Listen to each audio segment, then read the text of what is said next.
Ada banyak alasan yang membuat seseorang merasa iri. Misalnya pencapaian, prestasi dan popularitas. Bahkan banyak orang yang merasa iri pada orang lain karena merasa hidupnya tak sebaik atau seberuntung orang lain.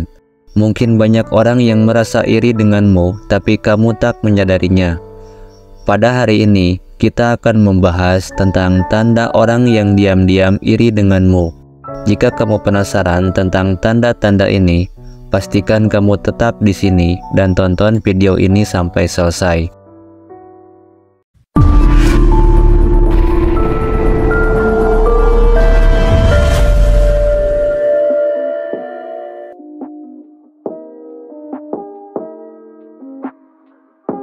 Inilah 9 ciri orang yang diam-diam iri denganmu. Nomor 1. Menghujanimu dengan pujian. Mereka tidak akan pernah memberitahumu bahwa mereka cemburu. Ketika hal-hal baik terjadi padamu, mereka bertindak terlalu mendukung dan menghujanimu dengan pujian yang tidak tulus. Tapi begitu mereka jelas, mereka membicarakan hal-hal buruk tentang dirimu, tentang betapa tidak pantasnya dirimu. Perhatikan orang-orang yang berhenti sejenak sebelum memberi selamat atau bertepuk tangan paling keras saat sesuatu yang hebat terjadi padamu, serta mereka yang menghujanimu dengan pujian hanya jika ada orang di sekitar.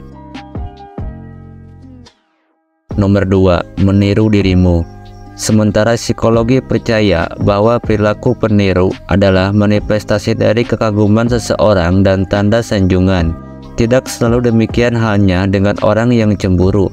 Orang yang iri denganmu mencoba meniru tingkah laku dan gayamu, seperti caramu berdandan, gaya berjalan, tingkah laku, dan bahkan caramu berbicara.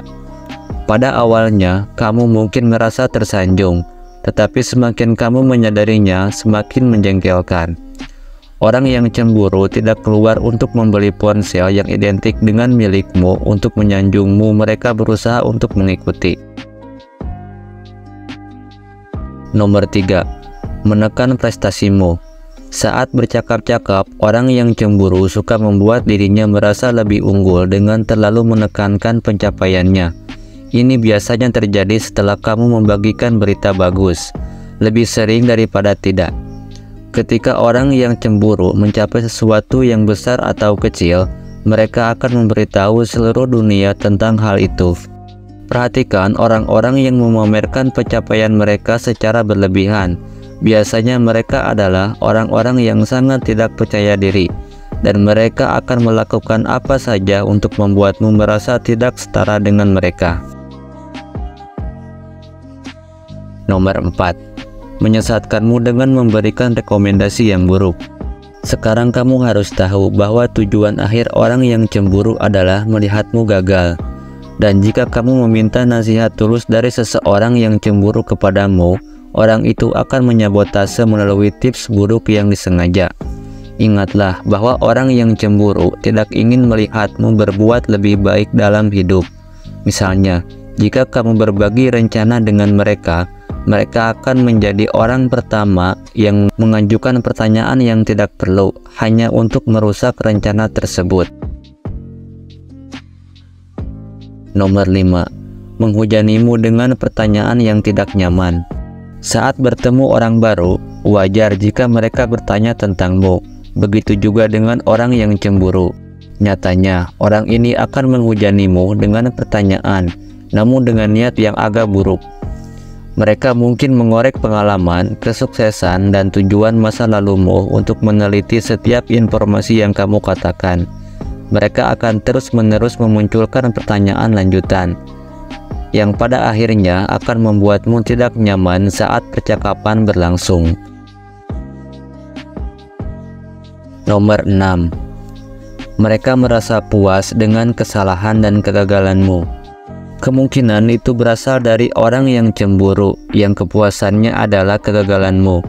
Sulit untuk tidak mengabaikan perasa ini, dengan berusaha sebanyak mungkin untuk tidak mempengaruhimu. Jangan beri orang itu kepuasan dengan menyombongkan kekuranganmu. Nomor 7. Pandai membuat alasan. Awasi teman atau kolega yang menarik diri pada setiap kesempatan. Jika mereka cemburu, mereka muak dengan kesuksesanmu. Orang yang cemburu adalah orang yang biasanya datang dengan alasan acak untuk tidak melihatmu, tetapi meluangkan waktu untuk bersama teman-temanmu yang lain. Nomor 8. Sangat kompetitif. Seperti yang disebutkan sebelumnya, orang yang cemburu selalu memastikan bahwa mereka berada beberapa langkah di depanmu. Mereka ingin menghancurkanmu dengan segala cara yang mungkin, percaya bahwa kamu tidak pantas mendapatkannya. Didorong oleh kecemburuan, mereka melihatmu sebagai pesaing utama mereka di tempat kerja, di rumah, dan bahkan di organisasi sosialmu.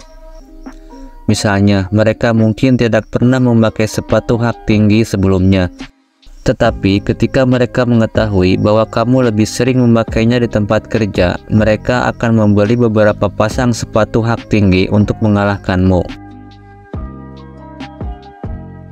Nomor 9. Terlalu kritis terhadap dirimu. Tidak masalah apa yang kamu lakukan dan seberapa baik kamu melakukannya, karena di mata orang yang iri, kamu selalu kurang dalam beberapa aspek. Jika tidak semuanya, bos dan rekan kerjamu mungkin menghargai dan berterima kasih atas upayamu.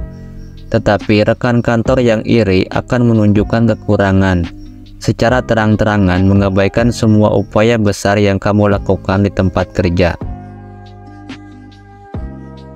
Jadi, ketika kamu bertemu dengan orang yang iri denganmu, akan lebih baik kamu tetap bersikap baik kepadanya.